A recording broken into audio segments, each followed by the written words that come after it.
আসসালামু আলাইকুম বন্ধুরা, আশা করি সবাই অনেক ভালো আছেন। স্কুল জীবনের সেই দাপট বন্ধুত্ব আর মিরাজ খানের দুর্দান্ত সব বুদ্ধি নিয়ে স্কুল গ্যাং সিজন 3 এখন টঙ্গী। সপ্তম পর্বে সেই উত্তেজনার পর আপনারা সবাই জানতে চেয়েছেন অষ্টম পর্বে ঠিক কি হতে চলেছে। আজকের ভিডিওতে আমি আপনাদের জানাবো এপিসোড 8 এর কাহিনী এবং মিরাজ এবার কোন বড় বিপদে পড়তে যাচ্ছে। তাই একটু স্ক্রিপ্ট না করে ভিডিওটি শেষ পর্যন্ত দেখতে থাকুন। বন্ধুরা, ভিডিওর মাঝখানে সত্যি একটি অনুরোধ, আপনারা ভিডিও নিয়মিত দেখেন কিন্তু সাবস্ক্রাইব করতে ভুলে যান।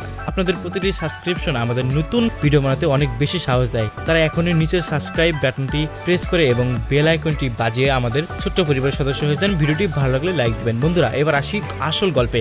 অষ্টম পর্বে আমরা দেখতে পারবো মিরাজ আর তার গ্যাং এর উপর আসা বিপদ আরো সিরিয়াস রূপ নিয়েছে। সপ্তম পর্বে আমরা যে বিশ্বাসঘাতকতার আপোষ পেয়েছিলাম, অষ্টম পর্বে হয়তো মিরাজের খুব কাছের কেউই তার সাথে বেইমানি করবে। অন্যদিকে আরো মিমের সাথে মিরাজের যে খুনসুটি চলছিল, সেখানে হয়তো কোনো থার্ড পার্সনের এন্ট্রি ঘটবে, যা তাদের বন্ধুত্ব দূরত্ব আরো বাড়িয়ে দেবে। প্র্যাঙ্কিং এর এন্টারটেনমেন্ট এই পর্বে কিছু দুর্ধর্ষ অ্যাকশন আর নতুন কোনো প্র্যাঙ্ক নিয়ে আসবে। মিরাজ কি পারবে তার ভেঙে যাওয়া গ্যাংকে আবার এক করতে, নাকি প্রতিপক্ষের কাছে তাকে হার মানতে হবে? সব মিলিয়ে